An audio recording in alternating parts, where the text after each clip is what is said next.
En la madrugada del jueves 8 de octubre se produjo un terrible y fatal accidente donde perdieron la vida Natalia y Rocío Gabasciuti y Leonardo Díaz, quienes se conducían en una moto, que fueron atropellados por un masculino de apellido Nacre, que instantes antes había robado un vehículo. En esa oportunidad nos explicaba el fiscal adjunto en Venado Tuerto, Mauro Blanco, cómo había sido, había estado colaborando con el fiscal Lavini Roset sobre este particular, y luego en las audiencias respectivas, allí fue detenido también con resistencia a la autoridad Nacre, en las audiencias respectivas las calificaciones fueron de homicidio culposo.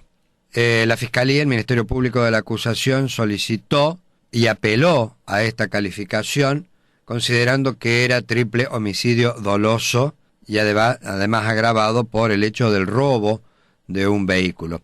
Ayer se realizó en Venado Tuerto la audiencia a la apelación presentada por la Fiscalía. Recordemos también que la familia de Natalia y Rocío Gabasciuti es representada por la abuela, o por la madre de Natalia, se han presentado como como querellantes, optando por el instituto del querellante, con el asesoramiento del abogado venadense Aurelio Cuello Murúa. Bueno, ¿qué es lo que pasó ayer? Bueno, en esta audiencia, que fue presidida por el camarista Tomás Gabriel Orso, el camarista consideró no dar lugar a la apelación presentada por la Fiscalía y dejarlo como homicidio culposo. Doctor Orso, buen día, ¿cómo le va? ¿Qué tal? Buenos días, Alejandro, buenos días a todos tus oyentes. Gracias por atendernos, doctor. Bueno, ayer en la audiencia bastante polémica, creo que tuvo momentos muy tensos, y me gustaría, si usted es tan amable, frente a estos hechos, que si usted es tan amable, creo que ya ha dado también los argumentos por escrito, ¿cuáles son estos argumentos por los que usted decide rechazar el pedido de apelación de la Fiscalía? Sí, en realidad la transmisión de la información evidentemente no fue correcta entre la Oficina de Gestión y los medios, porque en realidad nunca rechacé la apelación del fiscal. Simplemente lo que dije, que el fiscal no había sido perjudicado, no tenía agravio, no tenía perjuicio alguno de lo que había resuelto el juez de primera instancia, para que la gente, porque este tema como es de Venado, la gente a lo mejor no está muy al tanto, básicamente se trata de un atropellamiento de 3 personas por parte de otra, del imputado, y en el caso puntual la Fiscalía le imputó homicidio doloso, es decir, intencional. Cuando se trata de la prisión preventiva, el juez dispone de la prisión preventiva de esta persona y hace alguna aseveración, alguna manifestación, argumentación respecto de que los hechos encuadrarían en el delito de homicidio no intencional o culposo. Pero ¿qué es lo que sucede? El nuevo sistema de justicia santafesino, lo que se resuelve en la audiencia de prisión preventiva es solamente a los fines de decidir si una persona tiene que estar privada de libertad o libre durante el proceso. No va más allá de eso. Los fiscales, o el querellante en este caso, no tienen ningún obstáculo, ni impedimento, ni limitación, ni condicionamiento a formular la acusación por el delito que le parezca pertinente. Es decir, que si el fiscal y el querellante deciden acusar por homicidio, triple homicidio doloso, lo pueden hacer. Entonces yo lo que dije, que atento esto que establece el código y no habiendo perjuicio por parte de quien presenta el recurso, directamente no es conducente, no es necesario tratar el recurso. O sea que no fue rechazado el recurso.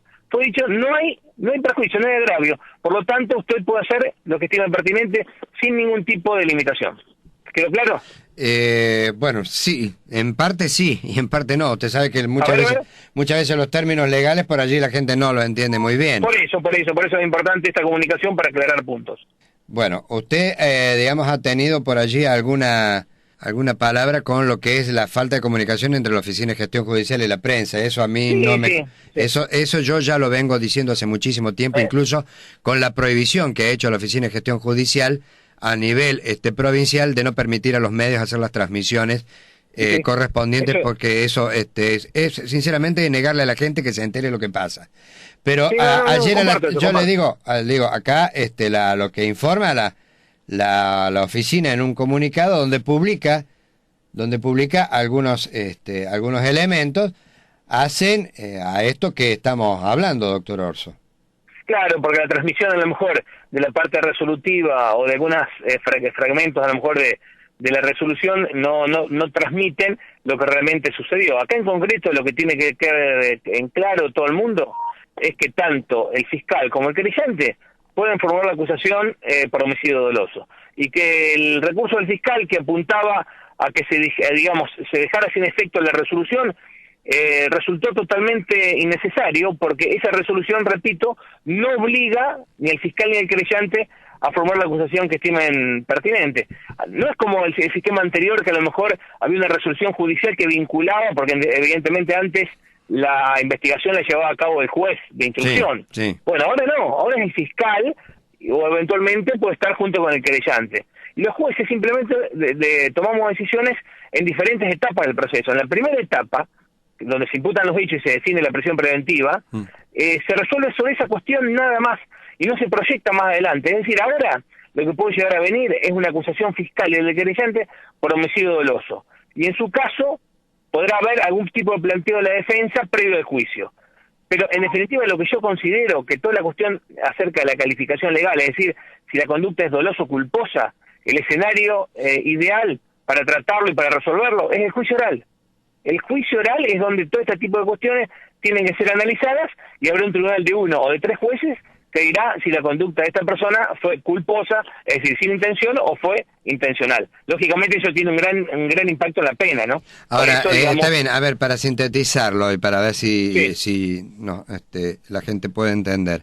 Lo importante es que el juez, en este caso de primera instancia, determine por el sí o por el no de la prisión preventiva. Correcto. No importando, según usted está explicando, no importando la calificación en la carátula. Exactamente, así funciona el sistema ahora. Bien, pero usted también debe tener presente algunas cosas que a mí me llaman la atención. Primero, que hay ciertas calificaciones en ciertos delitos que permiten la prisión preventiva, o que hacen que el magistrado otorgue la prisión preventiva, y si es una calificación inferior, no le puede otorgar la prisión preventiva.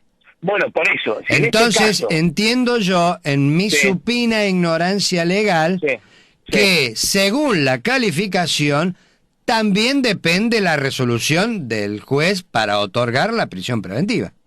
Claro, pero solamente a los fines de decidir si hay que imponer la prisión preventiva o no. Terminada, digamos, esa audiencia, acuérdese que la audiencia de prisión preventiva son a las 24, 48 horas del hecho, es decir, hay poca información, lo que hay son argumentos de las partes. Después de esa audiencia de prisión preventiva, sigue la investigación penal preparatoria, y un tiempo después, semanas o meses después, el fiscal y el querellante formulan la acusación, pero en base a muchos otros elementos que seguramente en ese primer momento, porque estaba muy pegado con el hecho, todavía no estaban presentes. En concreto, lo que pudo haber dicho el juez de primera instancia... Ahora, perdóneme, doctor Orso. Lo segundo que debo entender de lo que usted me dice, es que en esta situación, por más que ya estemos a punto de cumplir 2 años en febrero de la implementación, de que los fiscales no saben nada.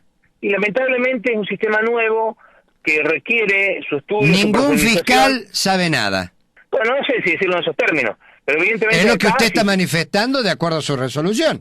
Y bueno, si acá se hubiese tenido conocimiento profundo del nuevo sistema del Código Procesal Penal de Santa Fe, esta apelación no hubiese sido innecesaria, el fiscal hubiese seguido haciendo su trabajo, hubiese formulado la acusación que estime correspondiente sin ningún tipo de recurso. Evidentemente, bueno, es un sistema que todavía falta afianzarse, faltan fallos jurisprudenciales, faltan opiniones de doctrinario, como para que se empiece, digamos, a comprender cabalmente. Estamos todavía en una etapa, digamos, prematura, embrionaria, si se quiere, y bueno, ojalá que este tipo de resoluciones sirvan para poner en claro algunas cuestiones.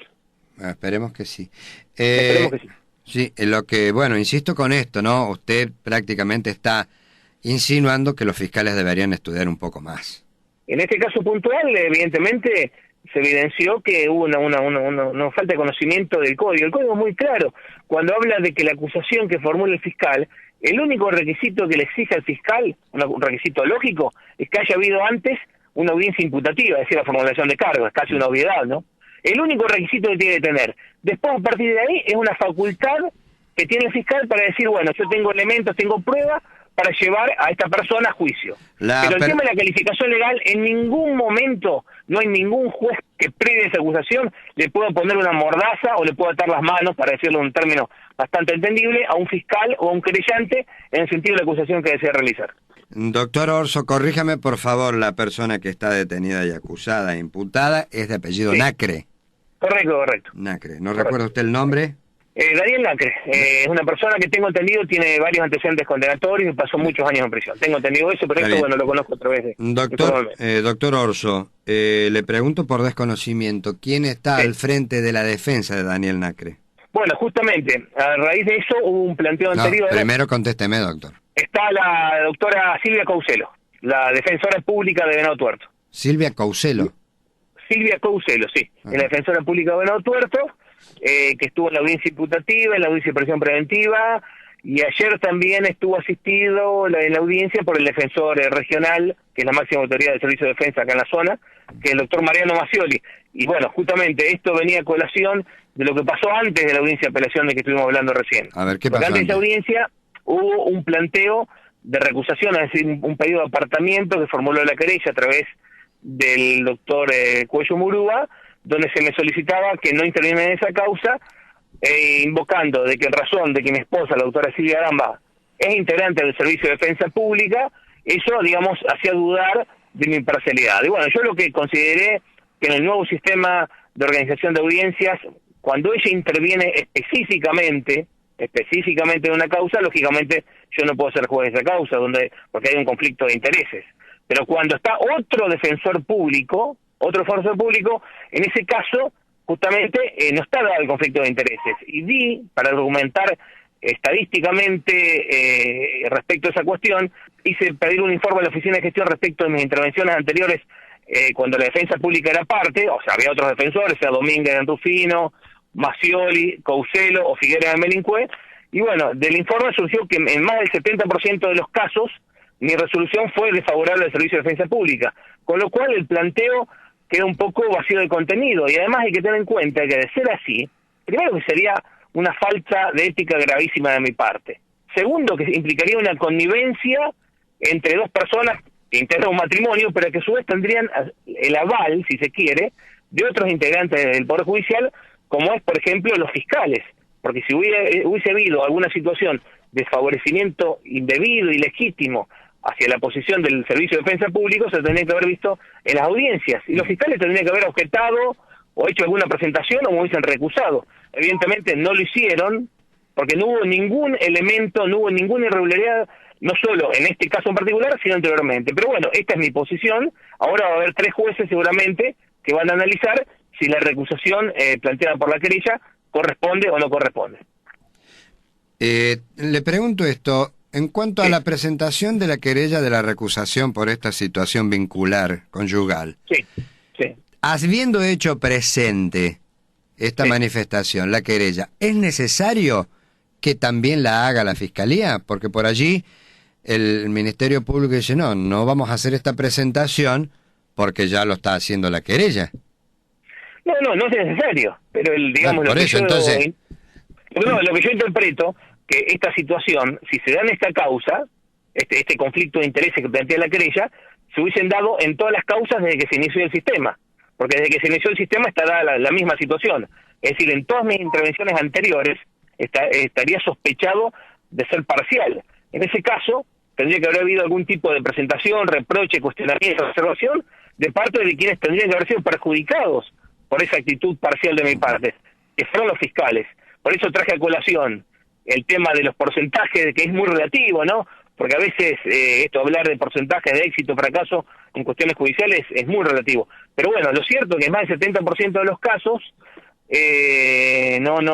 los planteos de la defensa pública fueron rechazados cuando yo fui juez. Es más, también traje a colación un planteo que me habían hecho en su momento, hace unos años atrás, 4 o 5 años, con el viejo sistema, el fiscal de Cámara, donde le pedía a la Secretaría de Cámara que informara en cuántas actuaciones en la cual había un abogado particular de Venado, había intervenido yo como juez de primer voto, en ese caso era la Cámara integrada por 3 personas, y cuál había sido el resultado de esas apelaciones, como sospechando de que hubiese habido un favoritismo hacia ese abogado, y también implicaba una connivencia de la Secretaría de Cámara. Era un planteo realmente serio.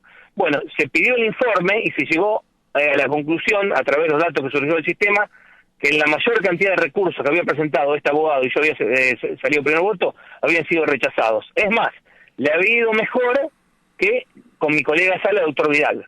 O sea que, en definitiva, cuando yo lo que voy, cuando se hacen estos planteos, las partes tienen derecho a hacerlo porque está en juego la garantía del juez imparcial. Pero hay que ser serio, prudente y mesurado. No se puede salir a hacer una casa de brujas, ni instalar teorías conspirativas, porque si no entraríamos en una paranoia que le hace mucho mal al sistema en general. Sabemos que pero usted cree que, por ejemplo, en este caso particular, Cuello Murúa quiere serrucharle el piso, usted quiere colgarlo de la plaza. No tengo idea, pero evidentemente fue un planteo. Bueno, pero justamente usted lo que dice al comienzo, que tiene derecho a plantearlo, y me parece. No, tiene derecho, pero lo que digo, que este tipo de planteos, más allá del derecho que le asiste a cada una de las partes, generan un tufillo o digamos una cierta desconfianza en la comunidad. Y ya tenemos los porcentajes más bajos de credibilidad de la comunidad, el Poder Judicial y la policía. Son los dos estamentos que están en el piso de la credibilidad comunitaria. Entonces, cuando se hacen estos planteos, a mí me parece que tienen que tener algún tipo de basamento, algún tipo de indicio, algo en particular, porque si no, es como tirar plumas al viento, y después sabemos que no la podemos recoger a todas. Entonces, básicamente esto es lo que yo digo. Tiene derecho a hacerlo, lógicamente, pero hay que ser prudente y moderado. De todas maneras, bueno, ahora va a haber 3 jueces para analizar esta cuestión. Yo creo que la integración plural del tribunal que analice la recusación va a ser importante, porque en definitiva yo también lo digo en la manifestación que hago respecto a la recusación, que hasta en cierto modo el doctor Vidal podría estar en una situación similar de familiar directo en una institución que está en el sistema de justicia penal, porque tiene una hija que es funcionaria del Ministerio Público de la Acusación de Venado, que si bien no litiga puntualmente, también toma decisiones, lógicamente tiene una función importante. Entonces, en ese caso también habría una sospecha de parcialidad por tener este vínculo familiar concreto, directo. Entonces, bueno, es un tema delicado que espero que sea resuelto del modo que corresponda. Bueno, usted ya ha rechazado la recusación. Sí, bueno, pero esto es lo que digo, yo soy el recusado, sí. Soy, digamos, el sospechado, entre comillas. Yo digo que no corresponde y di 2 horas de argumentos orales, ¿no? Se lo di directamente a la madre, a la persona que estaba constituida como querellante, pedí que asistiera, porque en definitiva yo creo que los jueces le tenemos que hablar a la gente. Si no, empezamos a cambiar papelitos, como se lo dice la señora, una señora que estaba totalmente conmovida por el hecho en sí mismo, no se le puede pedir nada a la víctima en este caso. Pero yo le intenté explicar durante 2 horas, cara a cara en la audiencia, y la presencia del resto de las partes, los motivos por los cuales entendía que no correspondía apartarme. Bueno, ahora van a ser 3 jueces que van a analizar esta cuestión, que es una cuestión medular, porque acá... Pero estos tres jueces que van a resolver el caso en sí. No, van a resolver la recusación. Van a decir si yo lo que dije... Bueno, que o sea que se hace, digamos, va por 2 lados. Uno va al tema de la recusación. En paralelo va. Sí, bueno, pero mientras tanto entonces lo otro queda suspendido hasta que se resuelva. No, bueno, yo justamente tomé otra decisión que en su momento había sido objetada por la querella me había planteado eso, que se suspendiera el trámite hasta tanto se resolviera la recusación. Yo entendí que hay un artículo del código que permite continuar con el trámite y que si se hiciera lugar, porque así lo dice expresamente ese artículo, si se hiciera lugar a la recusación, en ese caso los querellantes pueden llegar a pedir la invalidación de todo lo que yo decidí estando recusado. Entonces el trámite va a seguir y va a quedar, digamos, en suspenso si se hace lugar de la recusación. Bueno, el trámite sigue, porque... Está bien, y volviendo al caso en sí, ¿es correcto de que el doctor Lavini Rosset ahora podría presentar una apelación a la Corte Suprema? No, yo creo que en este caso no tiene ningún asidero. Es decir, puede plantear un recurso de inconstitucionalidad, pero sería contra una resolución que lo favorece. Siempre se recurren actos y decisiones judiciales que son contrarios al interés de una de las partes. Y en este caso no tiene ningún tipo de acto contrario. Yo lo que le estoy diciendo a la audiencia es que puedo acusar como quiera y como le parezca. O sea que no tendría ningún tipo de asidero un recurso ante la Corte que solo sería, digamos, dilatorio y contrario a sus propios intereses. Me parece que estaremos en un terreno absolutamente equivocado. Está bien.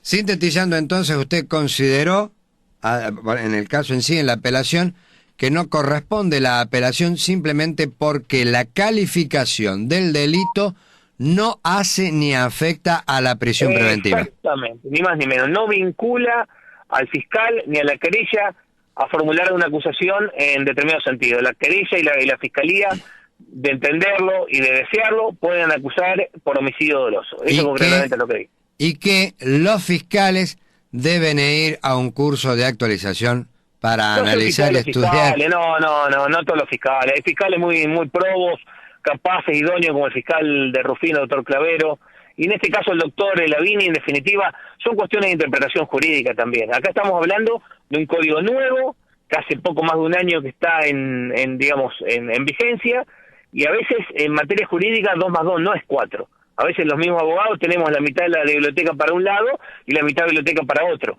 De todas maneras, este tema yo estoy absolutamente convencido de lo que resolví. Yo creo que no hay ningún tipo de condicionamiento en la invitación, y eso lo voy a sostener siempre. Pero bueno, el tema de la capacitación nos corresponde a todos, no solo a los Ahora, teniendo en cuenta, reitero esta premisa, que la calificación no hace a la prisión preventiva.